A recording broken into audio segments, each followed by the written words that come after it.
Olá, seja muito bem-vindo a este canal. E a história bíblica narrada neste vídeo será sobre como foi a morte de 5 dos piores homens da Bíblia.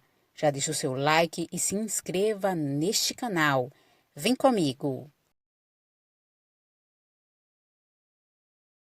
Amã foi um ministro da corte do rei Assuero. Ele era filho de Amedata, o Agagita.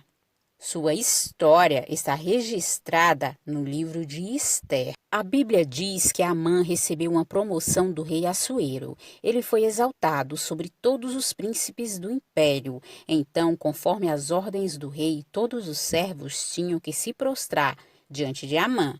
Todos obedeciam a essa ordem, exceto Mardoqueu. Diante da atitude de Mardoqueu, Amã revelou todo o seu orgulho e prepotência. Sua ilusão de grandeza não lhe permitia conviver com a ideia de que o único servo se recusasse a se prostrar diante dele. Fica claro que Amã não era apenas um homem orgulhoso e soberbo, ele também era um homem perverso. Ofendido pela atitude de Mardoqueu, ele não queria se contentar em penalizar somente seu desafeto. Amã queria mais, ele queria destruir todo o povo judeu. Então Amã começou a conspirar contra os judeus e começou a fazer com que o rei Assuero permitisse que ele levasse adiante seu plano. Amã foi tão persuasivo que o rei lhe autorizou a expedir decretos reais. Todo o ódio de Amã pode ser visto no decreto que foi regido em nome do rei. Esse decreto foi enviado em cartas a cada província do império. Essas cartas diziam que todos os judeus, moços e velhos, crianças e mulheres, em um só dia fossem destruídos, mortos, aniquilados e seus bens saqueados. Foi nesse contexto que Deus fez de Esté um instrumento em sua providência. A jovem que havia sido criada justamente por Mardoqueu havia se tornado esposa do rei Assuero. Então Mardoqueu lhe contou sobre a terrível condição dos israelitas naquele momento. Depois de uma relutância inicial, Esté prometeu interceder pelo seu povo diante do rei. Ela não podia entrar na presença de Assuero sem ser chamada, por isso ela temeu por sua vida. Mas, de acordo com o propósito de Deus, tudo deu certo. Com muita sabedoria, Esté conseguiu desmascarar Amã diante de Assuero. Por causa da raiva que sentia, Amã chegou a construir uma forca para Mardoqueu, mas ironicamente foi ele mesmo quem foi morto nela. Quando foi exposto como um homem mau perante o rei, Amã temeu pelo pior. Desesperadamente ele tentou rogar por sua vida à rainha Esté. Nesse momento ele acabou até sendo acusado de assediar Esté. Então ali seu destino final foi selado. Abimeleque. Abimeleque foi um dos filhos de Gideão, juiz de Israel, com uma mulher de Siquém. Ele tramou a morte de seus 70 irmãos e para isso contou com a ajuda do povo siquemita. Ele recebeu recursos do tesouro de Baal-Berite, o deus cultuado em Siquém, e conseguiu reunir homens perversos que lhe ajudaram a executar seus irmãos. Depois, Abimeleque rapidamente foi proclamado como rei pelo povo de Siquém.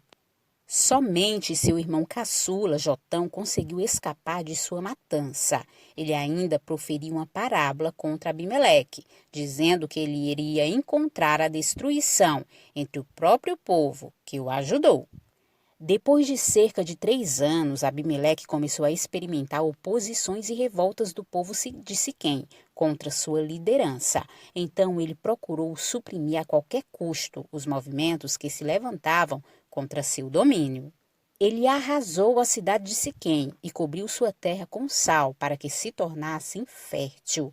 Na ocasião, muitas pessoas procuraram refúgio na torre do templo pagão de Baal-Berite. Mas o sanguinário Abimeleque colocou fogo na fortaleza e queimou vivo todo aquele grupo. Aproximadamente 1000 pessoas morreram ali. Em seguida, Abimeleque foi a Tebes, uma cidade próxima. Ele também sitiou e tomou aquela cidade, de forma semelhante ao que ocorreu em Siquém.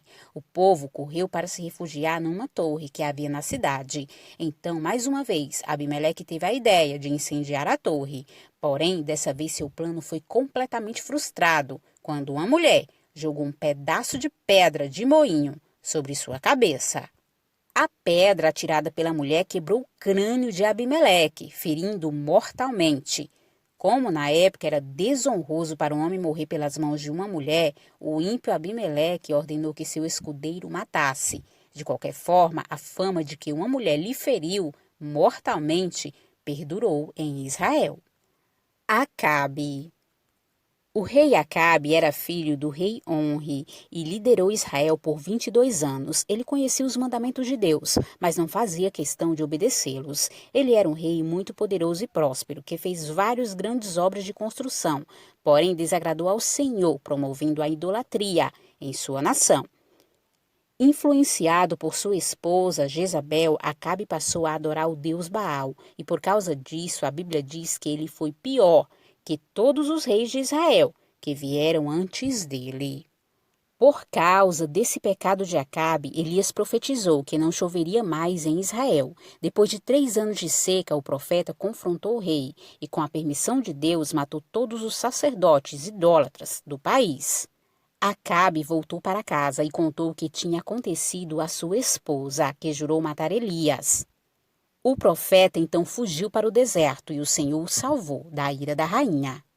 Algum tempo depois, Acabe tentou comprar uma plantação de uvas de um homem chamado Nabote. A vinha ficava perto do palácio do rei e ele queria usá-la como uma horta, mas o dono daquele local se recusou a vender a terra, porque a tinha recebido de herança de seus pais. Então Acabe ficou muito triste e não quis mais comer.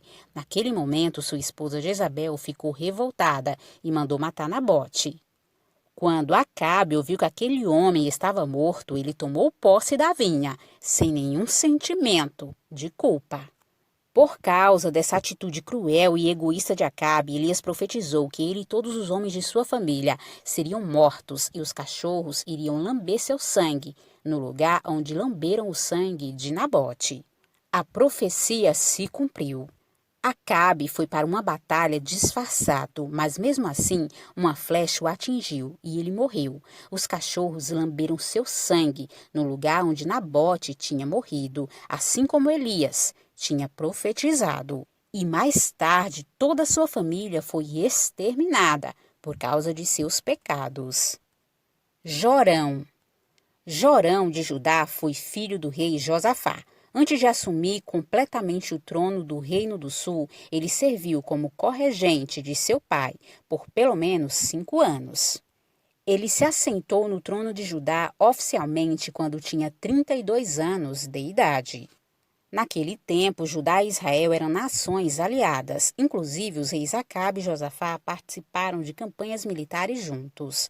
Por conta da aliança de cooperação feita entre Acabe e Josafá, Jeorão acabou se casando com Atalia, a filha mais velha de Acabe e Jezabel. Isso significa que Jorão de Judá era cunhado do Jorão de Israel. Jorão não foi um bom rei para Judá. Influenciado por Atalia, ele tolerou a adoração a Baal. Jorão de Judá também matou seus próprios irmãos e alguns dos líderes do reino.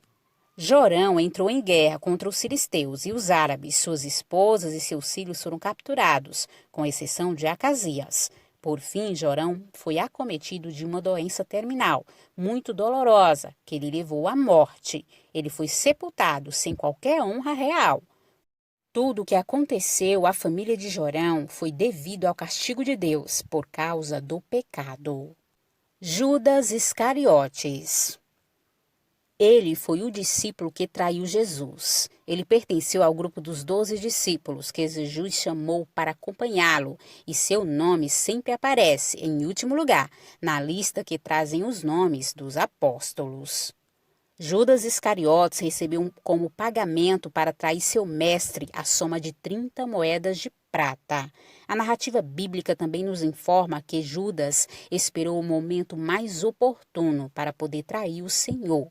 E isto acabou acontecendo na noite em que Jesus celebrou a Páscoa com seus discípulos no cenáculo e instituiu a Santa Ceia do Senhor. João o identificou em poucas palavras como sendo uma pessoa mentirosa, enganadora, gananciosa e capaz de roubar. Além disso, Judas Iscariotes era uma pessoa dissimulada.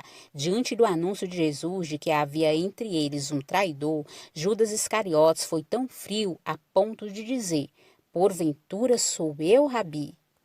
A morte de Judas Iscariotes é registrada apenas em Mateus e Atos. Antes de morrer, Judas ainda esboçou um tipo de arrependimento e remorso patético. Ele procurou os principais dos sacerdotes e os anciãos, a fim de devolver as 30 moedas de prata. Judas escutou dos sacerdotes que ele era o responsável pelo que havia feito. Diante disto, ele acabou atirando as moedas no templo, antes de retirar-se para ir se enforcar. Mateus apenas relata que Judas saiu para se enforcar. Já o evangelista Lucas, no livro de Atos, fornece alguns detalhes sobre esse momento, de acordo com a descrição dada pelo apóstolo Pedro. Ele diz que Judas Iscariotes, precipitando-se, rebentou pelo meio e todas as suas entranhas se derramaram.